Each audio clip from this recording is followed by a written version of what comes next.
আকাশখন নীলা নীলা বগা বগা মেঘ সেউজীয়া সেউজীয়া গছ গছনি আৰু তাৰ এই তলত এই শিলা মূৰ্তিবোৰ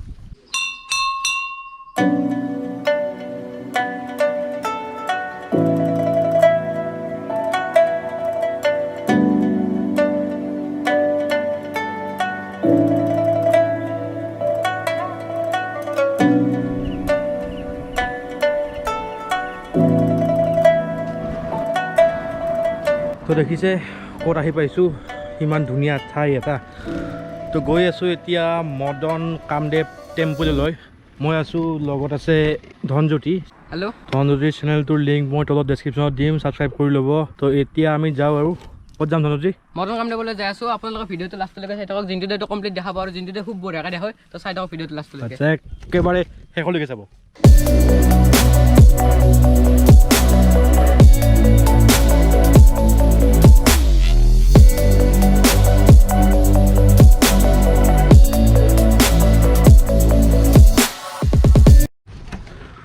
তো লগত আছে পূজা কৰা বস্তুবোৰ চাকি ধূপ বেলপাত এণ্ড আমি এতিয়া গৈ আছোঁ পূজা কৰিবলৈ প্ৰথম পূজা কৰি লওঁ তাৰপিছত গোটেই এৰিয়াখিনি মই দেখাই আছোঁ যেতিয়া ল'লোঁ এইখিনি লোৱাৰ টাইমত ক'লে কি 3টা মন্দিৰ থকা বুলি কৈছে ভিতৰত বোলে 3টা মন্দিৰ আছে তো মন্দিৰকেইটাৰ হিষ্ট্ৰী কৈ আছোঁ প্লাছ দেখাই আছোঁ আপোনালোকক প্ৰথম মন্দিৰটো দেখাম মন্দিৰটো আছে ইপিনেলৈকে যাওঁ পৰিৱেশটো ধুনীয়া শান্ত শিষ্ট পৰিৱেশ এইকেইটা চিৰি বগাই বগাই যাব লাগিব ওপৰলৈকে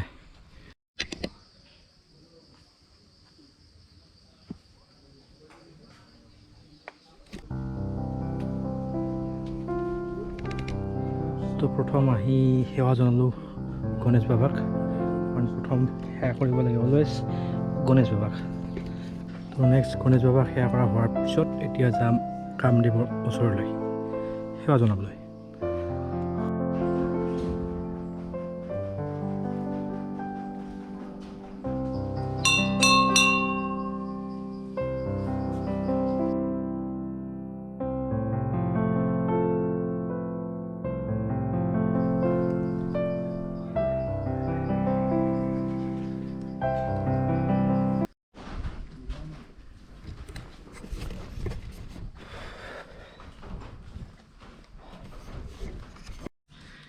এনে চাওক ক'ত আছোঁ গোটেইখিনি ভগ্ন শিলাখণ্ডৰ মাজত তাৰমানে এইবোৰ পালা ডাইনেষ্টিৰে হয় এইখিনি ভগ্নাংশহে মানে ভাঙি থোৱা অংশহে ইয়াত আছে বাকী যিবিলাক ভাল শিলবোৰ আছে মানে য'ত অংকন কৰা আছে নানা ৰকমৰ মানে মূৰ্তিবোৰ শিলসমূহ আছে মিউজিয়ামত কিন্তু মিউজিয়ামটো বন্ধ কৰি থোৱা হৈছে বৰ্তমান তো এইখিনিত আছে মানে ভগ্নপ্ৰায় অৱস্থাত থকা শিলখিনি ভঙা বস্তুখিনি আছে তথাপিতো এই শিলসমূহ হৈছে প্ৰায় আমাৰ পালা ডাইনেষ্টিৰ মোটামুটি কিমান বছৰ আগত কিমান খ্ৰীষ্টাব্দৰ আগত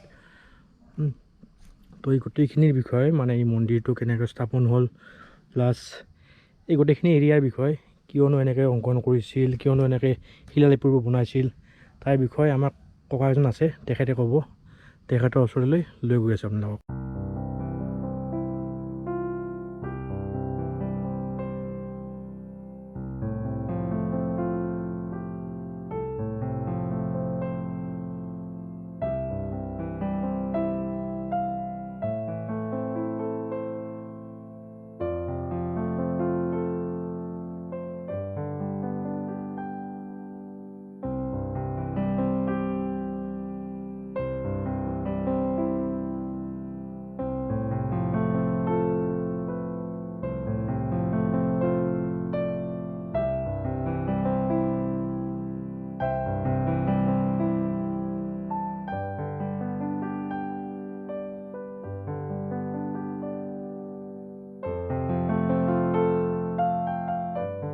তো খুৰা প্ৰথমে আমাক মন্দিৰটোৰ বিষয়ে ক'ব মানে মদন কামদেৱ যে হয় দুটা একেজন মানুহ নে মদন আৰু কামদেৱ বেলেগ মানুহ হয় মানে দেৱতা হিচাপত ক'ব লাগিলে এটা হাতৰ ক'ব লাগিব হয়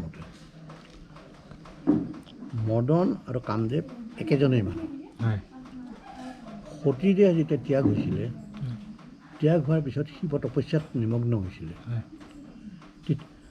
তেতিয়া দেৱতাবিলাকে আলোচনা কৰিছিল যে যিকোনো প্ৰকাৰে শিৱৰ তপস্যা ভংগ কৰিবই লাগিব নহ'লে সৃষ্টিখন চলাব কোনে আচ্ছা কিন্তু কথাষাৰ তেওঁলোকে প্ৰস্তাৱটো ল'লেহে এতিয়া কামটো কৰিব কোনে। এনেকুৱা এজন দেৱতা নাই যে তেওঁ শিৱৰ সন্মুখত যায় তেওঁ তপস্যা ভংগ কৰিব। সকলো দেৱতাই শিৱক ভয় কৰে। তেতিয়া কৰিলে কি উপায় নাপাই পেলাই বিষ্ণুই তেওঁৰ মানস পুত্ৰ মদনক পঠিয়াই দিলে। মদনক পঠিওৱাৰ এটাই উদ্দেশ্য হ'ল কি মদনে কামখৰ মাৰিব জানে আৰু পঞ্চখৰ মাৰিব জানে, সেইকাৰণে মদনক পঠিয়ালে। মদন গৈ কামখৰৰ জৰিয়তে শিৱৰ তপস্যা ভংগ কৰিলে। আৰু তেতিয়া শিৱৰ খঙত তেওঁ তৃতীয় চকুটো মেল খালে। তৃতীয় চকুটো মেল খোৱাৰ লগে লগে তাৰ পৰা একুৰা জুই ওলাল। সেই জুইকুৰাত মদনক পুৰি ভস্মীভূত কৰি দিলে।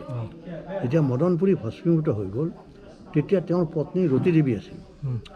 ৰতি দেৱী আহি শিৱক প্ৰাৰ্থনা কৰিলে যে প্ৰভু চাওক, মোৰ স্বামীৰ গাত একো দোষ নাই, আপোনালোকে দেৱতা সমাজে মোৰ স্বামীক প্ৰক্ষেপ কৰিছিল, গতিকে আপুনি মোৰ স্বামীক জীয়াই দিয়ক, নহ'লে মই বিধৱা হ'ব লাগিব, আৰু মই সতী নাৰী, মই কেনেকৈ বিধৱা হ'ম। তেতিয়া শিৱই বহু চিন্তা কৰি তেওঁৰ স্তুতি মিনতিত সন্তুষ্ট হৈ তেওঁক পুনৰ জন্ম দিলে। পুনৰ জন্ম দিলে কিন্তু ৰতিদেৱে তেওঁৰ স্বামীক গ্ৰহণ কৰিব নোখুজিলে। কাৰণ তেওঁ ক'লে যে প্ৰভু মোৰ স্বামী সুন্দৰ সুঠাম দেহৰ আছিলে, ক'তো এটা তেওঁৰ স্পট নাই, গতিকে মোক সেই স্বামীহে লাগিব। তেতিয়া শিৱই ক'লে যে চোৱা, মই মৃত্যু হ'লে মই যিমান জীয়াই দিব পাৰোঁ, জন্ম দিব পাৰোঁ, কিন্তু মই ৰূপ দিব নোৱাৰোঁ। ৰূপ দিয়া কোনে দিব ৰূপটো? তেতিয়া ৰূপ দিব কামাখ্যাই। তুমি কামাখ্যাক আৰাধনা কৰা। বোলে মই কামাখ্যাক ক'ত লগ পাম? বোলে কামাখ্যাৰ পৰা উত্তৰে কিছু দূৰত তুমি 14টা শিৱলিংগ নিৰ্মাণ কৰি যদি তুমি কামাখ্যাক আৰাধনা কৰা, কামাখ্যা সন্তুষ্ট হ'লে তোমাৰ ওচৰলৈ আহিব। তেতিয়া ৰতি দেৱীয়ে ইয়াতেই 14টা শিৱলিংগ নিৰ্মাণ কৰি কামাখ্যাক আৰাধনা কৰিছিল আৰু কামাখ্যা সন্তুষ্ট হৈছিল। তাৰপিছত কামাখ্যা আহিছিল, কামাখ্যাৰ লগত অন্যান্য দেৱতাসকলো আহিছিল। তেওঁলোক আহোঁতে আমাৰ পশ্চিমৰ গাঁওখনৰ মাজতে আহিছিল, সেইকাৰণে সেই গাঁওখনৰ নাম দেওদুৱাৰ, দেৱতাৰ দুৱাৰ। আৰু ইয়ালৈ আহোঁতে শিৱ তেওঁৰ লগত আছিল। শিৱক কৈছিল যে তুমি ওপৰলৈ উঠিব নালাগে, তুমি উত্তৰৰ পৰ্বতখনত লুকাই থাকা। সেইকাৰণে সেই পৰ্বতৰ নাম গোপেশ্বৰ পৰ্বত। তাত গোপনে থাকি গ'ল শিৱ। আৰু ইয়ালৈ কামাখ্যা দেৱী আহি চ'ত মাহৰ শুক্লা ত্ৰয়োদশীৰ দিনাখন মদনৰ সম্পূৰ্ণ ৰূপ প্ৰদান কৰিছিল, আৰু তেতিয়া তেওঁৰ নাম কামদেৱ হৈছিল। আৰু আমাৰ ৰাজ্যখনৰ নাম আছিল আগতে প্ৰাগজ্যোতিষপুৰ, তেতিয়াৰ পৰা আমাৰ ৰাজ্যখনৰ কামৰূপ হৈছিল। আৰু তাৰপিছতে তেওঁলোকে এটা উৎসৱ কৰিছিল। বৰ্তমান আমি প্ৰতি বছৰে চ'ত মাহৰ শুক্লা ত্ৰয়োদশীত সেই উৎসৱটো পালন কৰোঁ মদন উৎসৱ হিচাপে। মদন উৎসৱ এয়ে হ'ল মদন আৰু কামদেৱ। আচ্ছা, তো ইয়াত থকা এইবোৰ কেতিয়া স্থাপিত হৈছিল শিলাখণ্ডবোৰ? এইটো এটা বেদেক খণ্ড হ'ব। 1979 চনলৈকে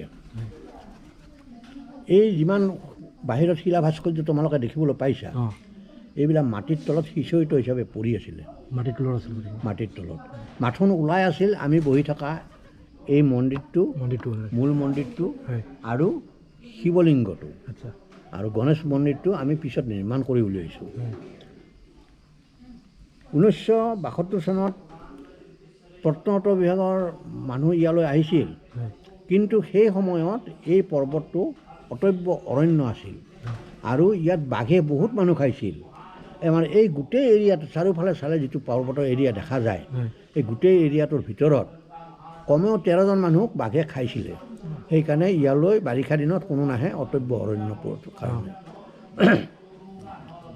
আৰু আমি 79 চনত যেতিয়া আহিলোঁ, আহি আমি তেতিয়া অনুভৱ কৰিছিলোঁ যে আচলতে ইয়াৰ কিছু জংঘল কাটিব লাগিব আৰু ইয়ালৈ অহা যিটো ৰাস্তা, এই ৰাস্তাটো আমি নিৰ্মাণ কৰিব লাগিব। ৰাস্তাৰ উন্নতি নহ'লে কেতিয়াও জেগাৰ উন্নতি নহয়। এই উদ্দেশ্য আগত ৰাখি 1979 চনত তেতিয়াৰ শিক্ষামন্ত্ৰী স্বৰ্গীয় লক্ষ্যধৰ চৌধুৰীৰ ওচৰলৈ আমি গৈছিলোঁ। তেখেতে আমাক 20,000 টকাৰ এটা অনুদান দিছিলে, আৰু এই 20,000 টকাটো আমি হাতৰ মুঠিত লৈ আমি এই অঞ্চলৰ 11খন গাঁৱৰ মানুহৰ লগত লৈ 15 নম্বৰ ৰাষ্ট্ৰীয় ঘাইপথৰ পৰা আগডলা জোনৰু হৈ মদন কামদেৱলৈ এই ৰাস্তাটো আমি নিৰ্মাণ কৰি উলিয়াইছিলোঁ। আৰু আমাক সময় লাগিছিল 45 দিন, খৰচ হৈছিল আমাৰ 8,000 টকা। আৰু তেতিয়া আমাৰ এটা সাহস আহিল, যেতিয়া আমাৰ হাতত 12,000 টকা আছে, তেতিয়া আমি এটা ঘৰ বনাবৰ কাৰণে আমি ৰেডি হ'ব পাৰোঁ। আৰু লগে লগে আমি আমাৰ দক্ষিণে থকা যিটো ভঙা ঘৰ দেখিছে আপোনালোকে, এই ঘৰটো আমি তেতিয়া নিৰ্মাণ কৰি উলিয়াইছিলোঁ। নিৰ্মাণ কৰি উঠিয়াই যেতিয়া ঘৰ নিৰ্মাণ হ'ল, তেতিয়া আমি ডক্টৰ প্ৰদীপ শৰ্মা প্ৰত্নতত্ত্ব বিভাগত তেখেতক ইয়ালৈ লৈ আহিছিলোঁ। আনি আমাৰ সেই ঘৰত কৰ্মচাৰী ৰাখি 1982 চনৰ পৰা তেওঁলোকে ইয়াত খনন কাৰ্য আৰম্ভ কৰিছে। আমাৰ এই মন্দিৰৰ পৰা 300 মিটাৰ পূবে এই গোটেই পাহাৰটোতে খনন হোৱাৰ পিছত 16টাৰো অধিক মন্দিৰৰ ভগ্নাৱশেষ বাহিৰ হৈছে। কিন্তু দুখৰ বিষয় ইমান শিলা ভাস্কৰ্য ওলাল, কিন্তু ইয়াৰ শিলালিপিখন বা তাম্ৰফলিখন আজিলৈকে উদ্ধাৰ নহ'ল। সেয়ে যিসকল গৱেষক তেওঁলোকে ইয়াৰ নিৰ্মাণ কাৰ্যৰ বিষয়ে ক'বলৈ অলপ অসুবিধাৰ সন্মুখীন হৈছে। তথাপিও তেওঁলোকে ক'ব খোজে যে এইটো 1100-1200 শতাব্দীৰ পাল বংশৰ যুগত নিৰ্মাণ কৰা হৈছিল। কেনেকৈ ধ্বংস হ'ল তাৰ কোনো তথ্য এতিয়ালৈকে কোনো উলিয়াব পৰা নাই। আৰু আচলতে যোগিনীতন্ত্ৰৰ মতে এই পৰ্বতটোৰ নাম মৎস্যধ্বজা পৰ্বত আৰু তলৰে বৈ যোৱা নদীখনৰ নাম চাচতি নদী। যোগিনীতন্ত্ৰত এনেকৈ উল্লেখ আছে, যিসকল লোকে চাচতি নদীত স্নান কৰি মদন কামদেৱৰ দৰ্শন হয় তেওঁলোকৰ সৰ্বৰোগ আৰু সৰ্বপাপ নাশ হয়। সেয়েহে হৰদত্ত আৰু বীৰদত্ত ৰজা নৈমিত্তিকিয়ালৈ আহিছিল আৰু এই নদীত স্নান কৰিছিল আৰু মদন কামদেৱৰ দৰ্শন হৈছিল। বৰ্তমান কিন্তু নদীখন মাৰ গৈছে পাহাৰৰ মাটি খহি খহি। আমিও চৰকাৰৰ লগত লাগি আছোঁ নদীখন খনন কৰাৰ বিষয়ে। এইখিনি মদন কামদেৱৰ বিষয়ে ক'ব। ধন্যবাদ। তো আপোনালোকে শুনিলে ককাই কি ধুনীয়াকৈ ক'লে কথাবিলাক গোটেইখিনি, তো বুজি পাইছে চাগে। এণ্ড যিবিলাকে ইয়াৰ বিষয়ে জনা নাছিল চাগে জানিছে বহুতখিনি। এণ্ড ককাই কোৱা হিচাপত তেখেতে ইয়াত 40 বছৰৰ পৰা আছে, হয়নে ককা? তো দেখিলে ইমান ধুনীয়া এৰিয়াখিনি গোটেইখিনি দেখালোঁ। শিলাংকনখিনি আছে ইয়াতে, হয়নে? এণ্ড সিপিনে পাহাৰ, সিপিনে মেঘ, সিপিনে আকাশ, এণ্ড ইপিনে আমাৰ প্ৰসাদ, এণ্ড ইপিনে ধনমণি আছে ভিডিঅ' ৰেকৰ্ড কৰি। ইপিনে উঠালোঁ কেমেৰাৰে ফটোবোৰ, যিবোৰ আপোনালোকে ইনষ্টাগ্ৰামত পাব। যদি ইনষ্টাগ্ৰামত ফ'ল' কৰা নাই ফ'ল' কৰি ল'ব। মই প্ৰসাদ লৈ ল'লোঁ ফল